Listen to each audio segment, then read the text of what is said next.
ലബനനിലെ pager സ്ഫോടനത്തിൽ അന്വേഷണം മലയാളിയുടെ കമ്പനിയിലേക്കും. ബൾഗേറിയയിൽ പ്രവർത്തിക്കുന്ന നോട്ട ഗ്ലോബൽ എന്ന സ്ഥാപനമാണ് പേജറുകൾ വിൽക്കാൻ സൗകര്യമൊരുക്കിയത്.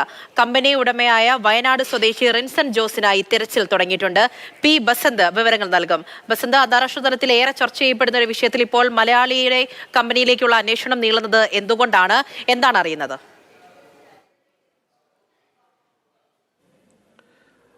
പൂജ, ബൾഗേറിയയിലെ സോഫിയയിൽ പ്രവർത്തിക്കുന്ന നോട്ട ഗ്ലോബൽ എന്ന സ്ഥാപനം വഴിയാണ് ഈ ഹിസ്ബുള്ളയ്ക്ക് ഈ പേജറുകൾ നൽകിയത് എന്നുള്ളൊരു വിവരത്തിൻ്റെ അടിസ്ഥാനത്തിലുള്ള അന്വേഷണമാണ് ഇപ്പോൾ ഈ മലയാളിയിലേക്ക് എത്തിച്ചിരിക്കുന്നത്. വയനാട് മാനന്തവാടി സ്വദേശിയായ റിൻസൺ ജോസാണ് ഈ കമ്പനിയുടെ ഉടമസ്ഥൻ എന്നാണ് രജിസ്റ്റർ ചെയ്യപ്പെട്ട വിവരങ്ങളിൽ നിന്നും ബൾഗേറിയൻ അധികൃതർക്ക് വിവരം ലഭിച്ചിരിക്കുന്നത്.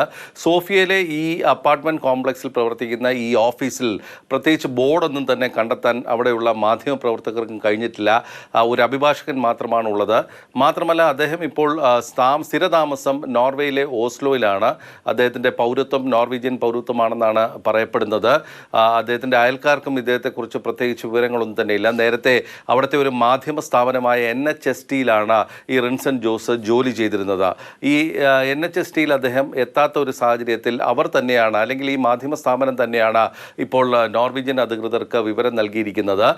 അതായത് ഇദ്ദേഹത്തെ കാണാനില്ല എന്നുള്ളത്. സ്ഫോടനം നടന്ന ദിവസം മുതലാണ് റിൻസൺ അപ്രത്യക്ഷമായിരിക്കുന്നത് എന്നാണ് ഇപ്പോൾ ലഭിക്കുന്ന വിവരം. അദ്ദേഹം നേരത്തെ തീരുമാനിച്ചുറച്ച പ്രകാരം തന്നെ അമേരിക്കയിലേക്ക് പോയിരിക്കുന്നു എന്നുള്ള വിവരം കൂടി ഇപ്പോൾ പുറത്തു വരുന്നുണ്ട്. ഇക്കാര്യത്തിൽ ഒരു സ്ഥിരീകരണമില്ല. ഏതായാലും 2015 അദ്ദേഹം നോർവേയിലേക്ക് ലണ്ടനിൽ നിന്നും വരുന്നത്. ലണ്ടനിൽ ഒരു സേവന സ്ഥാപനമായിരുന്നു നടത്തിയിരുന്നത്. അത് ഈ പറയുന്ന ടെക്നോളജി അടിസ്ഥാനപ്പെടുത്തിയുള്ള സേവനങ്ങൾ നൽകുന്ന ഒരു സ്ഥാപനമാണ് ഈ റിൻസൺ ജോസ് ലണ്ടനിൽ നടത്തിയിരുന്നത് എന്നാണ് പറയപ്പെടുന്നത്.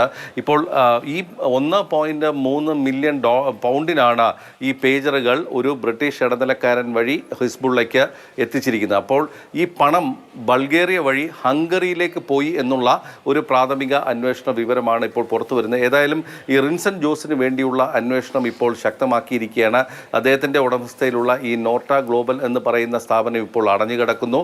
മാത്രമല്ല, global.com എന്നുള്ള പേരിലുള്ള വെബ്സൈറ്റും ഇപ്പോൾ അപ്രത്യക്ഷമായിരിക്കുകയാണ്. റോയിട്ടേഴ്സ് വാർത്താ ഏജൻസിയിൽ നിന്നും ഈ റിൻസൺ ജോസിനെ ബന്ധപ്പെട്ടിരുന്നു. അദ്ദേഹം ഫോൺ എടുക്കുകയും തനിക്ക് ഇതിനെക്കുറിച്ചൊന്നും പറയാനില്ല എന്ന് പറഞ്ഞ് ഫോൺ കട്ട് ചെയ്യുകയും ചെയ്തിട്ടുണ്ട്. പിന്നീട് യാതൊരുവിധ പ്രതികരണത്തിനും സാധിച്ചിട്ടില്ല എന്നാണ് ഇപ്പോൾ പുറത്തു വരുന്ന വിവരം.